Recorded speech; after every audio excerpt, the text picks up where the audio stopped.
सभी चिकित्सक गणों को नमस्कार। मैं अखिलेश नारायण सिंह, नारायण हर्बल स्पेशलिस्ट का डायरेक्टर, आप सभी के लिए नासक मेथोडोलॉजी की फ्री ऑनलाइन ईएच क्लासेस हम चला रहे हैं। Narayan herbal electro homeopathy base specialist concept, जिसका नाम शॉर्ट में NHEHBSC ऑनलाइन कोर्स है। ये इसमें तारीख आज है 14 तारीख और बैच सेकंड है, क्लास फर्स्ट है। टॉपिक हमने रखा है इंट्रोडक्शन। किस चीज का इंट्रोडक्शन? हमारा नहीं।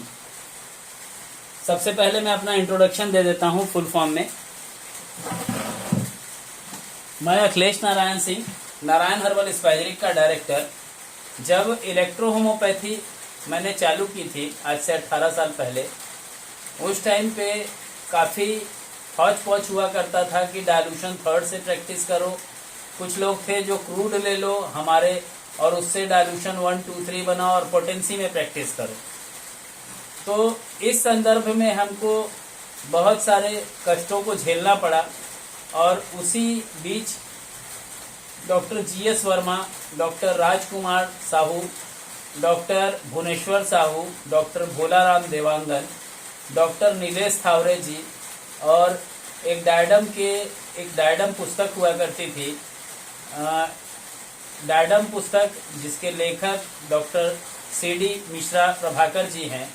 इस पुस्तक को पढ़ने के बाद और नासक मेथोडोलॉजी के तहत डाइल्यूट रूप नासक विष प्रोसेस को जानने के बाद एक मन में ख्याल आया कि क्यों ना कुछ ऐसा सेटअप हो जिसमें मेडिसिन के अंदर खट्टा खिला सकें, मतलब कच्चा आम, इमली, नींबू, खटाई, अचार, कोई चीज का परहेज ना हो। क्योंकि इलेक्ट्रो होम्योपैथी में जब आती थी बात, तो बात आती थी कि हम खट्टा नहीं खिला सकते। क्यों? तो बात आती थी कि एफ्रिन फ्राइन विष प्रोसेस, जो कि मदर टिंचर जनरेट करने की एक विधि होती है, जिस विधि के तहत हमें मदर टिंचर जनरेट होता है, उससे जब फार्मास्यूटिकल प्रोसेस में करते हैं तो 1, 2, 3, 4 करके फार्मास्यूटिकल प्रोसेस होता है। उसमें एक प्रोसेस होता है जिसमें सड़ान करते हैं, दूसरा प्रोसेस होता है जिसमें अल्कोहल के साथ सड़ान होता है, तीसरा प्रोसेस होता है जिसमें कैल्सिफिकेशन होता है, चौथा प्रोसेस होता है जिसमें वेस्प्रेट आफ्ट करते हैं और तब मदर टिंचर जनरेट होती है। कुछ होशियार लोगों ने क्या किया, मदर टिंचर उठाया, सभी का अनुपात मिला के 100% किया और उसको एक बार तोड़ा, उसको बना दिया क्रूड। वहां से 3 बार डाइल्यूशन हुए तो जैसे मदर टिंचर में DX4 फार्मास्यूटिकल प्रोसेस तक होती है, वैसे आकर के डाइल्यूशन थर्ड तो बना ली है। लेकिन यहाँ प्रोसेस आता है मदर टिंचर में, जब डाइल्यूशंस की बात आती है तो 200 तक डाइल्यूशंस जाते हैं और जब मदर टिंचर के अकॉर्डिंग बात आती है सेंटी की, तो उस जगह पे 500, 1M, 10M, 1C, 2C, 3C, 4C, 5C तक की एक अलग से सेंटिकुलर तैयार होती है। यहाँ पे जब बात होती है कि एफ्रिन फ्राइन विष प्रोसेस, हमने तो कभी नहीं सुना। डाइल्यूट रूप नासक विष प्रोसेस जो आप बता रहे हैं, ये भी आज तक नहीं सुना, बिल्कुल नहीं सुना होगा, क्योंकि बहुत सारी चीजें हैं। जैसे अगर हम बात करते हैं S1 की, तो S1 के अंदर 9 प्लांट्स होते हैं। तो क्या आपको लगता है केवल प्लांट से मेडिसिन बनी है? किसी का जड़ लगा है, किसी के तने के अंदर का गूदा लगा है, किसी की गुठली के अंदर का जो सीड्स होता है वो लगा है, किसी का गम्स है। तो सभी के डिस्टिलेशन की जो प्रोसेस है, अगर कोहोबेशन बात करें तो जमीन के अंदर करते हैं कि बाहर करते हैं? क्योंकि जमीन के अंदर का प्रोसेस अलग है, जमीन के बाहर का कोहोबेशन प्रोसेस अलग है। आप तो वो भी नहीं जानते कि किस टाइप का कोहोबेशन है, बाहर वाला है या वाष्पीकृत किया हुआ डिस्टिलेशन प्रोसेस है। तो सबसे पहली बात आती है कि हम जिस चीज को यूज कर रहे हैं, अगर बात आती है 1:9 के अकॉर्डिंग, कोई चीज में हम 1:9 में कोई चीज मिला रहे हैं, तो उसको अधिकतम आप 10 बार तक तोड़ सकते हैं। किस स्ट्रेंथ पे टूटेगी? मेडिसिन की स्ट्रेंथ जो होती है 0.03 D3 या 0.034 तक मिलती है।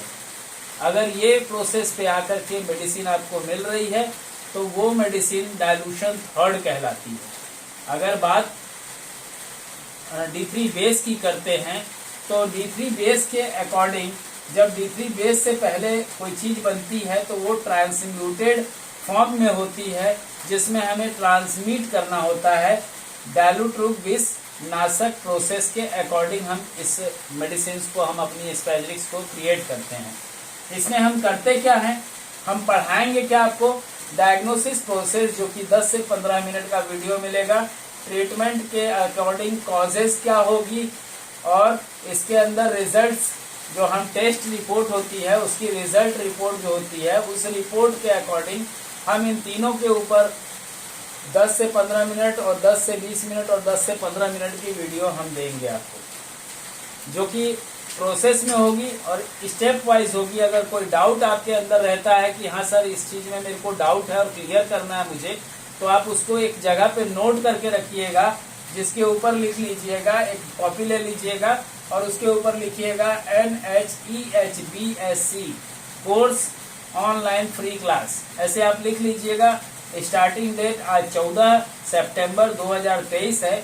लिख लीजिएगा बैच नंबर 2 में आप फर्स्ट क्लास को अटेंड किए थे तो क्या क्या बताए थे। क्यों? क्योंकि अगर कुछ छूट रहा होगा तो आप लोग के जानने की जिज्ञासा बिल्कुल होगी। D3 बेस के स्पेजरिक कंसेप्ट को हम समझेंगे तो इसमें हम क्या क्या देखेंगे। स्पेजरिक्स के अंदर जो उपयोग होने वाले तत्व होते हैं, मतलब किसी का जड़ है, किसी का बीज है, किसी का तना है, किसी की गुठली है, किसी का गोंद है, किसी का जूस है, किसी का फंगस है, तो जो भी चीज हम उपयोग करेंगे वो कौन सा पार्ट होगा हम उसको भी बताते चलेंगे। कैसे सड़ाया जाता है इसका अगर जानकारी चाहिए होगा तो आगामी 2-3 वर्षों के अंदर हम फार्मेसी की क्लासेस चालू करने जा रहे हैं, जो नासिक के किसी कॉलेज या इंस्टीट्यूट के माध्यम से आपको प्रोसेस सिखाने का चालू करेंगे।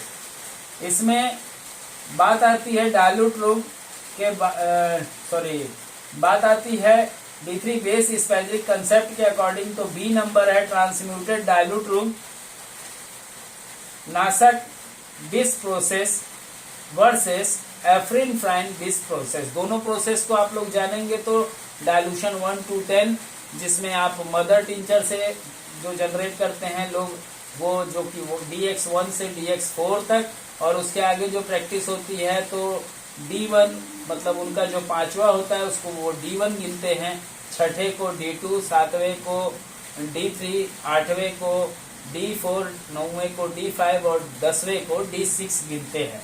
तो D6 और DX4 इक्वल टू DX10 होता है, और हमारा जो ट्रांसम्यूटेड डायलूट्रुक नाशक विष प्रोसेस होता है इसमें हम केवल D1 से D10 तक ही दवाइयों का स्पेजरिक्स का निर्माण करते हैं या किया जा सकता है। जैसे आप 11वां करेंगे मॉलिक्यूल शून्य हो जाएगा और कोई रिजल्ट नहीं मिलेगा। D3 base versus crude tincture और क्रूड स्पेजरिक, क्या होता है D3 बेस, क्या होता है क्रूड टिंचर और क्या होता है क्रूड स्पेजरिक, इसके ऊपर 30 मिनट की वीडियो मिलेगी, और इसमें ये मिलेगा कि 10-10 मिनट का वीडियो होगा। D3 base versus tincture, D3 base versus crude spagyric, आपको समझ में आ जाएगा कि D3 बेस्ट इज द क्यों ये सबसे बेस्ट है। दूसरी चीज है कि D3 बेस के द्वारा जब हम डायलूशंस को बनाते हैं तो डायलूशन फर्स्ट से लेकर के, कई लोगों का सवाल मेरे पास आया कि सर आप D3 बेस देते हैं तो इसका जब D1 बनेगा तो वो क्या चौथा डायलूशन होगा? मैंने बोला नहीं, वो पहला डायलूशन होगा। अगर आपको चौथा बनाना है तो आपको 4 बार तोड़ने होंगे, और 4 बार तोड़ने के लिए 4 प्रकार के प्रोसेस हैं, अलग अलग प्रोसेस से आप तोड़ सकते हैं। वो प्रोसेस को भी मैं बताना पसंद करूंगा जब उसकी टाइम आएगी। तो dilution 1 to dilution 10 all process मतलब जितने भी प्रोसेस होंगे उसके उस प्रोसेस की जानकारी अभी आप सबको दी जाएगी। इसके अलावा डायलूशंस के अकॉर्डिंग पोटेंसी और सेंटिकुलर, आप कब कैसी अवस्था में किस अकॉर्डिंग किस पोटेंसी, मान लेते हैं किसी को 10,000 की डाइल्यूशन चल रही है और वहां पे आपको 10,000 की पोटेंसी चल रही है, या मान लेते हैं किसी को 2C की मेडिसिन चल रही है, तो आपको डाइल्यूशन के अकॉर्डिंग उसकी क्या डोजोलॉजी होगी वो आप सभी को बताया जाएगा। और अंत में बात आती है कि दवा को, स्पैजरिक्स को जब हम तोड़ते हैं तो किस प्रोसेस से तोड़ते हैं। एक बार 1/2 किया जाता है, 2 बार 1/2 किया जाता है और 3 बार 1/2 किया जाता है। क्यों किया जाता है उसकी जानकारी। और अंत में जब बात आती है कि इसके आगे का क्या प्रोसेस होगा, तो इसके आगे का प्रोसेस होगा 5वें नंबर पे बात आएगी। तो बात होगी कि अगर मान लेते हैं आपके पास 9th डाइल्यूशन है और आपको उस मेडिसिन को आपको 5th डाइल्यूशन में देना है, या 7th डाइल्यूशन में देना है, या 3rd डाइल्यूशन में देना है, या 4th डाइल्यूशन में देना है, या 1st डाइल्यूशन में देना है, तो कहने का मतलब कुछ भी हो सकता है। 9 से लेके पूरे पीछे 1 तक हो सकता है। मतलब आप कितनी डोजोलॉजी देंगे, कितना डोज देंगे कि उसके बराबर का इक्विवेलेंट होगा। क्यों? क्योंकि अगर वो आपको नहीं मालूम है तो उसी मेडिसिन के ऊपर आप देखे होंगे, मेरी ज्यादातर स्पैजरिक्स के ऊपर लिखा रहता है, जो डायरेक्ट टू यूज में हम पेटेंट के तौर पे नासक के जो हम पेटेंट बनाते हैं उसमें लिखा होता है कि आप उसका उपयोग अधिकतम कितने बार कर सकते हैं। तो वहां लिखा होता है 2 ड्रॉप्स से 20 ड्रॉप्स। तो उसको आपको समझना होगा। और तब जब बात इतनी हो जाएगी तो इसके बाद भी कुछ चीजें हैं उसको मैं बताता हूं। इससे पहले इसको मिटा दूं।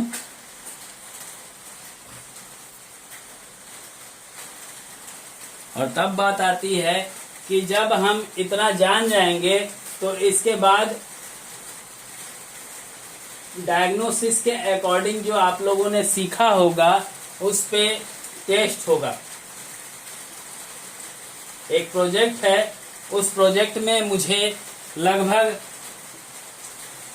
100 डॉक्टर्स चाहिए EH के ऑल ओवर इंडिया से, और लगभग 32 टीम चाहिए, 16 का पैनल चाहिए, और हर पैनल में 9 डॉक्टर्स चाहिए। ये एक ड्रीम प्रोजेक्ट है। और इस ड्रीम प्रोजेक्ट के लिए अगर मैं इसके लिए चार्जेस रखता तो शायद आप लोग नहीं आते और नहीं सीखते। अगर इस चीज को आज नहीं सीखिएगा तो बहुत देर हो जाएगी, और तब जब आपकी चाहत होगी कि हम इस चीज को जान सकते तो शायद हो सकता है कि आपको कोई बताने वाला ना मिले। बात होती है जब हम टेस्ट करेंगे तो हम टेस्ट में ज्ञान करेंगे कि भाई हमारे उस प्रोजेक्ट के लायक आप में से कौन कौन हैं। अगर आप इच्छुक होंगे तो आपका सिलेक्शन होगा, और अगर आप इच्छुक नहीं होंगे तो हमारे साथ जैसे आप अपना क्लिनिकल रिसर्च करते हैं, सक्सेस मिलती है, आपको लगता है कि हाँ हमें नासक मेथोडोलॉजी से अगर कोई सक्सेस मिली है और उस पे इंटरनेशनल मेडिकल जर्नल में आप पेपर में चाहते हैं कि हाँ मेरा भी नाम सहयोग मिले, तो बिल्कुल आप सहयोग कीजिए, आपको भी सहयोग किया जाएगा। आज हम लोग इस कोर्स के माध्यम से मैं कुछ चीज़ों को पढ़ाऊंगा। उसमें सबसे पहले बात आती है कि हम क्या पढ़ें। तो आज पढ़ते हैं, एक छोटा सा क्लास ले ही लेते हैं, क्योंकि अगर क्लास जैसी ना हो तो फिर ठीक नहीं लगता है।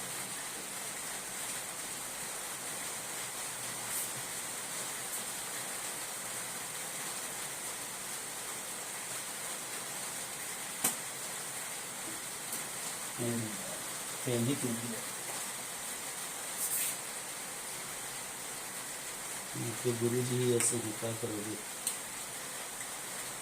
ठीक।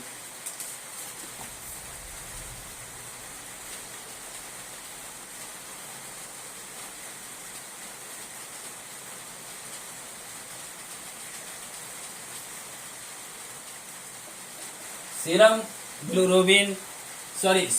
एल्बुमिन टेस्ट क्यों करवाया जाता है, पहले इस चीज को समझेंगे। एल्बुमिन एक प्रोटीन है जो हमारे खून में पाया जाता है। ये प्रोटीन हमारे रक्त में पाए जाने वाला सबसे ज्यादा और सबसे महत्वपूर्ण एक प्रोटीन है। इस टेस्ट की वजह से हम जान सकते हैं कि हमारे शरीर के खून में एल्बुमिन की मात्रा कितनी है। इस टेस्ट के लिए खून का सैंपल सुबह का लेना चाहिए। इस टेस्ट को तब किया जाता है जब चिकित्सक को शक हो कि लीवर की कोई बीमारी हो गई है, शरीर में सूजन आ रहा हो, शरीर में पीलापन हो। इसके अलावा में अगर कोई किडनी डिजीज है व इंटेस्टाइनल डिजीज है तो उस कंडीशन के अंदर भी रोग होने पर इस चिकित्सक के द्वारा सीरम एल्बुमिन टेस्ट को कराया जाता है। सीरम एल्बुमिन का जो नॉर्मल वैल्यू होता है, ये भी खराब है भाई, वैल्यू होता है जो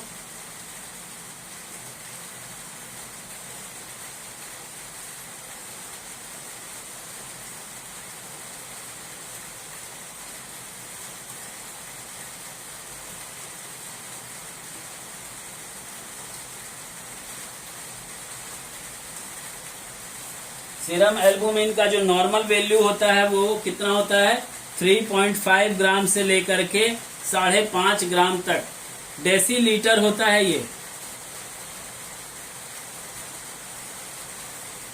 कभी अगर कुछ और लिखा हुआ मिले तो उसको समझिएगा कि ये कुछ गड़बड़ है ना, तक नॉर्मल माना जाता है। लेकिन कुछ अलग अलग लेबोरेटरी की वजह से ऊपर नीचे कुछ वैल्यूज हो सकता है, जैसे इसको कर सकता है 5.9, इसको कर सकता है 4 या हो सकता है 3 लिखा हो, तो वो उनके अकॉर्डिंग होता है। थोड़ा आगे पीछे कर लेते हैं लोग। सीरम एल्बुमिन कम होने के क्या कारण हो सकते हैं? सीरम एल्बुमिन के कम होने के 3 कारण हो सकते हैं। क्या क्या हो सकते हैं? पेशेंट के लीवर ठीक से वर्क ना कर रहे हों, वहां पर्याप्त मात्रा में एल्बुमिन न बन पा रहा हो, तब ये कम काम करता है और कम बनता है। जब सीरम ग्लोबुलिन की कम मात्रा में बनने लगे तो ये समझना चाहिए कि पेशेंट को हेपेटाइटिस से रिलेटेड कोई डिसऑर्डर है, हेपेटोमेगली भी हो सकता है, लीवर सिरोसिस के क्रम में, इसके अलावा में किडनी डिजीज में सीरम एल्बुमिन यूरिन के रास्ते बाहर निकल जाता है। उस कंडीशन में सीरम ग्लोबुलिन की मात्रा कम हो जाती है, तो पेट के रोगों में भी सीरम एल्बुमिन की मात्रा कम हो जाती है। अगर हम बात करते हैं ट्रॉपिकल फ्लू की, तो इसके अलावा माल न्यूट्रिशन में भी पेशेंट के डाइट अगर ठीक से ना हो तो भी इसकी वजह से सीरम एल्बुमिन कम हो जाता है। सीरम एल्बुमिन के बढ़ाने के क्या कारण होते हैं? बढ़ जाए अगर किसी में तो क्या कारण होता है, क्या मिलता है आमतौर पे पेशेंट को डिहाइड्रेशन या पानी की शरीर में कमी मिलती है। इसी को हम सीरम ग्लोबुलिन के बढ़ने की अवस्था कहते हैं। अगर हम बात करते हैं सीरम एल्बुमिन के अलावा प्रोटीन की, क्या है, एक वीडियो में 2-3 नहीं रहेगा तो कवर नहीं हो पाएगा, ऐसा मेरा मानना है।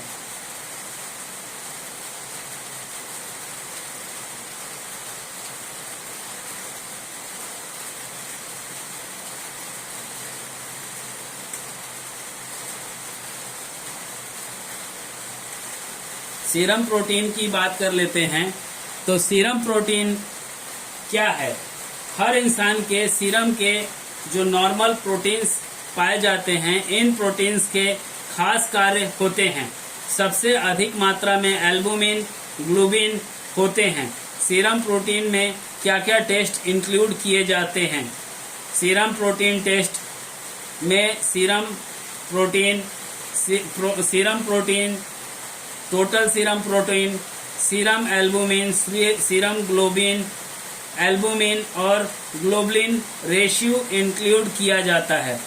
इस टेस्ट के लिए खास तौर पर सुबह का ब्लड सैंपल लिया जाना अच्छा माना जाता है, क्योंकि भोजन या नाश्ता या एक्सरसाइज करने के बाद लिए गए सैंपल से नॉर्मल वैल्यू कम और कभी कभी बहुत अधिक मिलता है। इसलिए सुबह में खाली पेट लिया जाता है।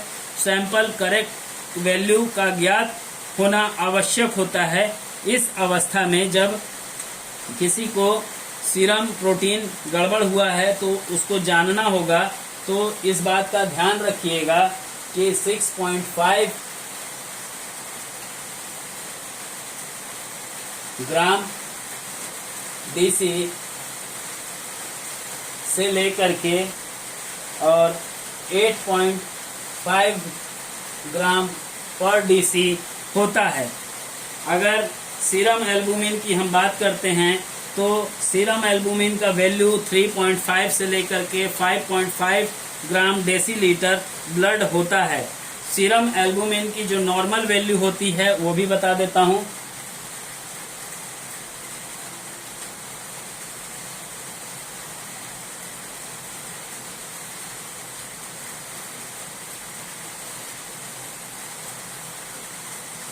टू 2.5 ग्राम पर डेसी से लेकर के 3.5 ग्राम पर डेसी लीटर होता है। ये सब जानकारी इसलिए जरूरी है कि जब आप रिपोर्ट पढ़ना नहीं जानेंगे तो उसके अकॉर्डिंग ट्रीटमेंट कैसे करेंगे। इस टेस्ट को क्यों करवाया जाता है? बहुत सारी ऐसी बीमारियां जिसकी वजह से सीरम प्रोटीन कम हो जाते हैं, जैसे लीवर डिजीज, रीनल डिजीज, माल न्यूट्रिशन आदि के कारण सीरम एल्बुमिन कम हो जाते हैं, जिसकी वजह से शरीर में पानी जमा होता है, सूजन आ जाती है। इसलिए ऐसे रोग में सीरम एल्बुमिन की मात्रा जानना बहुत जरूरी होता है। बहुत सारी बीमारियों में सीरम ग्लोबुलिन की मात्रा बढ़ जाती है, जैसे मल्टीपल माइलोमा, इन्फेक्शंस, मार्कोग्लोइन एनीमिया इत्यादि में इनकी मात्रा बढ़ी हुई मिलती है। कल हम जानेंगे एसाइटिस में होने वाली जो टेस्ट होती है, एसाइटिस फ्लूइड एनालिसिस के बारे में। तब तक के लिए मैं विराम चाहूँगा, आप सभी से आज्ञा चाहूँगा। आपको कैसा लगा क्लास अपने मन में रखिएगा, और अगर कोई सवाल है तो उसको एक कॉपी के ऊपर NHEHBSC लिख लीजिएगा और उसके ऊपर अपना आज का जो टॉपिक था उसके अकॉर्डिंग जो आपका सवाल है वहाँ लिख के रखिएगा, क्योंकि जब हम नेक्स्ट संडे, इसके बाद के बाद वाले संडे में जब हम मिलेंगे तो ऑनलाइन मिलेंगे और जूम मीट पे मिलेंगे। तब तक के लिए आज्ञा चाहिए। जय इलेक्ट्रो होम्योपैथी, जय हिंद, जय काउंट सीजर मैटी जी, जय नाथक मेथोडोलॉजी।